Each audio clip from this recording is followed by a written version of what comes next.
Tausiah Sang Kiai, tahapan kerohanian hamba. Sebagian kaum muslimin ada yang mengaitkan amal kebaikan dengan kemuliaan hidup di akhirat. Mereka memandang amal salih sebagai tiket untuk memasuki surga, juga untuk menjauhkan azab api neraka.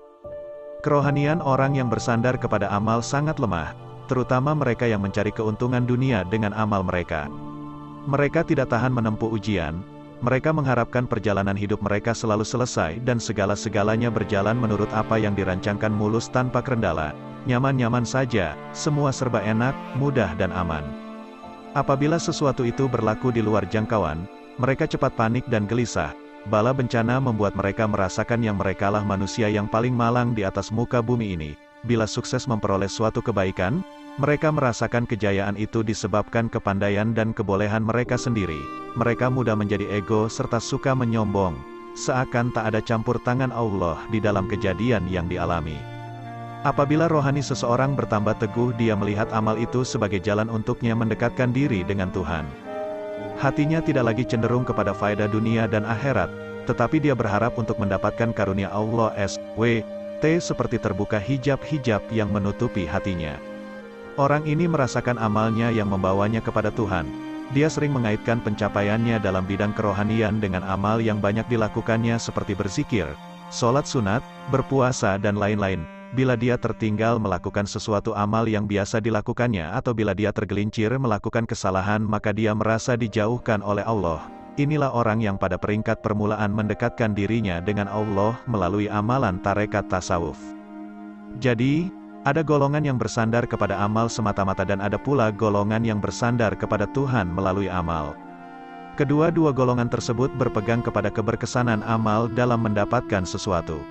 Golongan pertama kuat berpegang kepada amal lahir, yaitu perbuatan lahir yang dinamakan usaha atau ikhtiar. Jika mereka salah memilih ikhtiar, hilanglah harapan mereka untuk mendapatkan apa yang mereka hajatkan. Ahli tarekat yang masih di peringkat permulaan juga kuat bersandar kepada amalan batin seperti sholat dan zikir. Jika mereka tertinggal melakukan sesuatu amalan yang biasa mereka lakukan, akan berkurangan harapan mereka untuk mendapatkan anugerah dari Allah SWT. Sekiranya mereka tergelincir melakukan dosa, akan putuslah harapan mereka untuk mendapatkan anugerah Allah SWT. Dalam perkara bersandar kepada amal ini, termasuklah juga bersandar kepada ilmu. Sama ada ilmu lahir atau ilmu batin.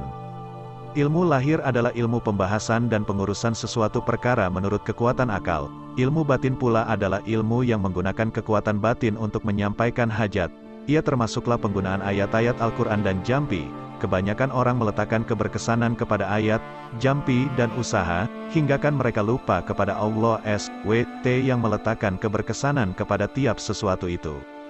Seterusnya, sekiranya Tuhan izinkan, kerohanian seseorang meningkat kepada makam yang lebih tinggi, nyata di dalam hatinya maksud kalimat. Tiada daya dan upaya kecuali beserta Allah. Padahal Allah yang mencipta kamu dan benda-benda yang kamu perbuat itu. Ayat 96, Surah As-Sa'afaat. Orang yang di dalam makam ini tidak lagi melihat kepada amalnya. Walaupun banyak amal yang dilakukannya, namun, hatinya tetap melihat bahwa semua amalan tersebut adalah karunia Allah SWT kepadanya. Jika tidak karena taufik dan hidayat dari Allah SWT, tentu tidak ada amal kebaikan yang dapat dilakukannya. Allah SWT berfirman, "Ini ialah dari limpah karunia Tuhanku, untuk mengujiku adakah aku bersyukur atau aku tidak mengenangkan nikmat pemberiannya. Dan, sebenarnya, sesiapa yang bersyukur maka faedah syukurnya itu hanyalah terpulang kepada dirinya sendiri. Dan sesiapa yang tidak bersyukur, maka tidaklah menjadi masalah kepada Allah. Karena sesungguhnya Tuhanku Maha Kaya, lagi Maha Pemurah." Ayat 40, Surah An-Naml. "Dan tiadalah kamu berkemauan, melakukan sesuatu perkara, melainkan dengan cara yang dikehendaki Allah.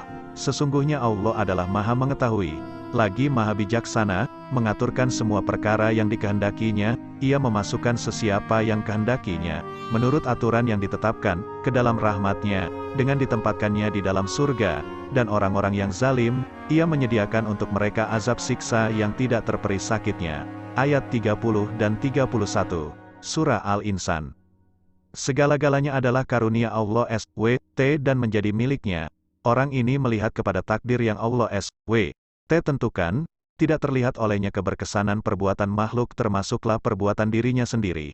makam ini dinamakan makam arifin yaitu orang yang mengenal Allah SWT. Golongan ini tidak lagi bersandar kepada amal namun, merekalah yang paling kuat mengerjakan amal ibadat. Orang yang masuk ke dalam lautan takdir, ridha dengan segala yang ditentukan Allah SWT, akan senantiasa tenang, tidak berduka cita bila kehilangan atau ketiadaan sesuatu. Mereka tidak melihat makhluk sebagai penyebab segala sesuatu terjadi.